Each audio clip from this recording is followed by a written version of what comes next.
কবিতা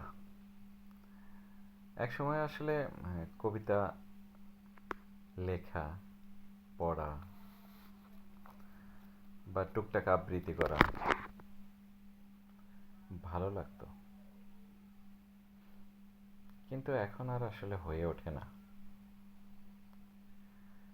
তবে কবিতার কথা মনে উঠলেই আজও সেই বিখ্যাত কবিতা দেয়াল, যার কথা আমি কখনোই ভুলতে পারি না। অনেকবার কবিতাটা আবৃত্তি করেছি, এখনো ভালো লাগে আবৃত্তি করতে।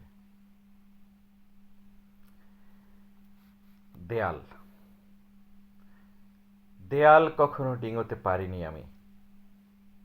অফুরন্ত শক্তি দিয়ে অনেকবার চেষ্টা করেছি, কিন্তু আমার প্রতিবন্ধক অনড় দেয়াল ক্রমান্বয়ে প্রলম্বিত হয়ে অভ্রভেদী এক হিমাচলে উন্নীত হয়েছে।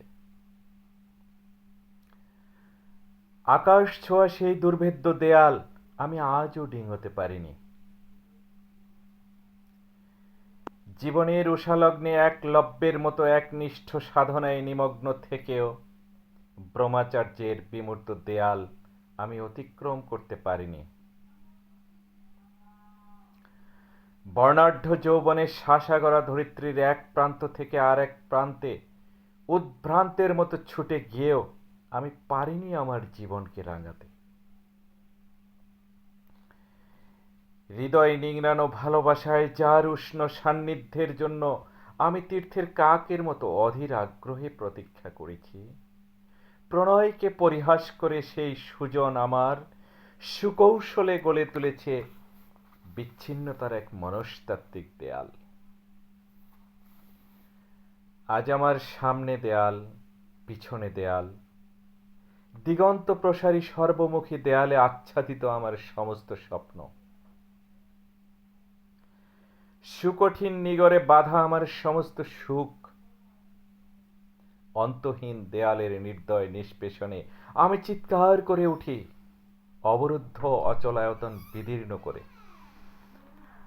অবাধ বিশ্বে আত্মপ্রকাশের জন্য আমি আজ প্রতিজ্ঞাবদ্ধ হই, যে দেয়াল কেড়ে নিয়েছে আমার লালিত স্বপ্ন, যে দেয়াল রুদ্ধ করেছে আমার অমিত সম্ভাবনা, যত দৃঢ়ই হোক না কেন সে দেয়াল, আত্মপ্রকাশের লক্ষ কোটি শাবল দিয়ে হলেও সে দেয়াল আমি ভাঙবই ভাঙব।